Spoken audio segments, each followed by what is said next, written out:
देशभरात झालेल्या 5 राज्यांच्या निवडणुकांचे निकाल आलेले आहेत। आपण सर्वांनी या निकालाकडे राजकीय दृष्ट्या न बघता पश्चिम बंगालमध्ये जो जनतेने भारतीय जनता पार्टीच्या बाजूने कौल दिलाय, खरोखर भारताची अखंडता कायम ठेवण्यासाठी आज जो निकाल आहे हा ऐतिहासिक निकाल भारताच्या इतिहासामध्ये नोंदवला जाईल। आपण जर पाहिलं असेल तर एखाद्या नवीन कुटुंबात जर लग्न झालं तर सुनेला दुसऱ्या दिवशी TMC कार्यालयात पाठवा अशा प्रकारची गुंडगिरी करणाऱ्या ममता बॅनर्जींचं सरकार या देशामध्ये देशाची सुरक्षा करण्यासाठी पश्चिम बंगालच्या बांगलादेशच्या बॉर्डरला सीमेचं संरक्षण करण्यासाठी फेन्सिंग करण्यासाठीची जागा केंद्र सरकारला पश्चिम बंगाल सरकार देत नव्हतं।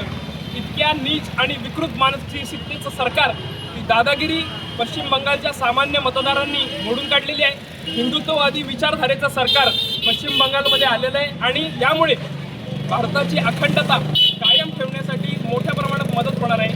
मगाशी आमचे ज्येष्ठ कार्यकर्ते पेटकर काका सांगत होते 1970 साली पहिल्यांदा भारतीय जनता पार्टीची म्हणजे जनसंघाची स्थापना पश्चिम बंगालमध्ये झाली।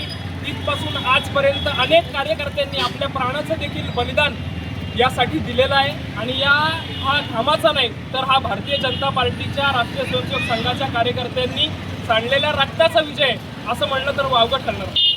त्याचबरोबर आसाममध्ये हिम्मत बिस्वा शर्माजी पुन्हा एकदा दुसऱ्यांदा आपलं सरकार बनवत आहे। पॉंडिचेरीमध्ये भारतीय जनता पार्टी सरकार बनवत आहे। तामिळनाडूमध्ये चांगला परफॉर्मन्स या ठिकाणी आलेला आहे। तरी देशभरातील सर्व कार्यकर्त्यांनी मी मनापासून अभिनंदन करतो आणि हा विजयाचा रथ खऱ्या अर्थाने ज्यांनी ओढला हे देशाचे प्रधानसेवक आदरणीय नरेंद्र मोदीजी आणि देशाचे गृहमंत्री अमित भाई शाह यांचे मनपूर्वक हार्दिक अभिनंदन करतो।